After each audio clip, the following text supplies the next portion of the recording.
Chapter 21. At Last. The nurse went to the Queen's bedroom with the good news. She ran with all the speed that she could, even stumbling in her haste. She found the Queen asleep, for she had been awake for a long time and was weary. And now the nurse stood by her head and said, "Awake, dear child, and see what you have longed to see for so many years. Odysseus has come back, and has slain the wicked men who troubled you." But Penelope answered, "Surely, dear nurse, the gods have taken away your senses. Why do you mock me, waking me out of my sweetest sleep that I have ever had since the day when Odysseus sailed away to Troy? Go to the other women and leave me. If one of them had done this to me, I would have punished her, but you I cannot harm." The nurse answered, "I do not mock you, dear child. It is indeed true that Odysseus is here. The stranger with whom you talked is he. Your son knew it, but hid the matter that the suitors would be taken unawares." Then Penelope was glad, and fell upon the old woman's neck, saying, "Tell me now the truth. Has he indeed come back? And how did he, being but one, contrive to slay so many?" "That," said the nurse, "I do not know. We women sat together amazed, hearing the groaning of men that were being slain. Then someone fetched us, and I found Odysseus standing among the dead, and these lay piled one on the other.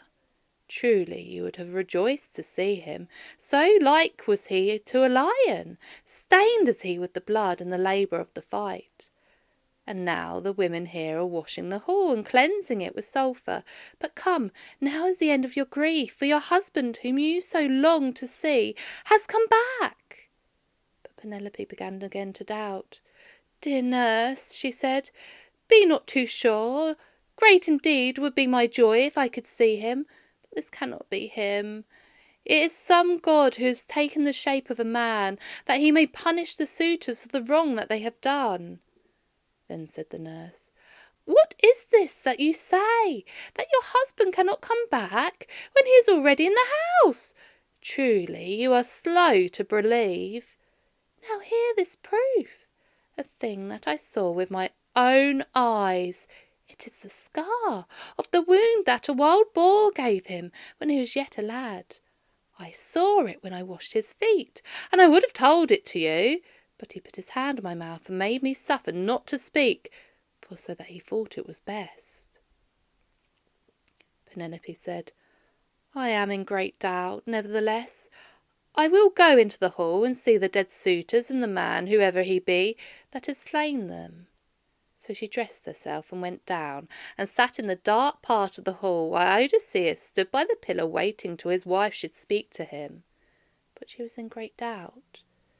Sometimes she seemed to know him, and sometimes not, for he was still in his rags, not having suffered the women to give him new clothes.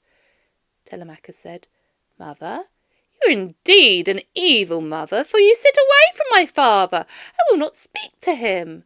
Surely your heart must be harder than a stone." Odysseus answered, "Let be, Telemachus. Your mother will know the truth in good time. For now let us hide this slaughter for a while, lest the friends of these men come against us. Let there be music and dancing in the hall. Men will say, 'This is the wedding of the Queen.'" So the minstrel played, and the women danced, and then Odysseus went to the bath and washed himself and put on new clothes, and came back to the hall. Also Athena made him fairer and younger, such as he was when he left his home to go to Troy. And he stood by his wife and said, "Surely, O lady, the gods have made you harder of heart than all the other women. Would any other wife have kept away from her husband when he came back after 20 years? But Penelope still doubted. Then Odysseus said, "Hear now, Penelope, and know that it is indeed your husband whom you see. I will tell you a thing that you will remember. There was an olive there in the inner court of the house, which had a trunk of about the bigness of a pillar. Round this I built a room, and I roofed it over, and put doors upon it. Then I lopped all the boughs of the olive and made the tree into a bedpost. And I joined the bedstead of this post and adorned it with gold and silver and ivory. Also I fastened it together with a band of leather which has been dyed with purple.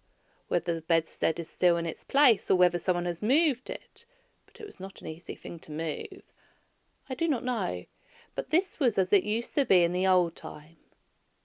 Then Penelope knew that it was indeed her husband, and she ran to him and kissed him, and saying, "Pardon me, my lord, that I was so slow to know you.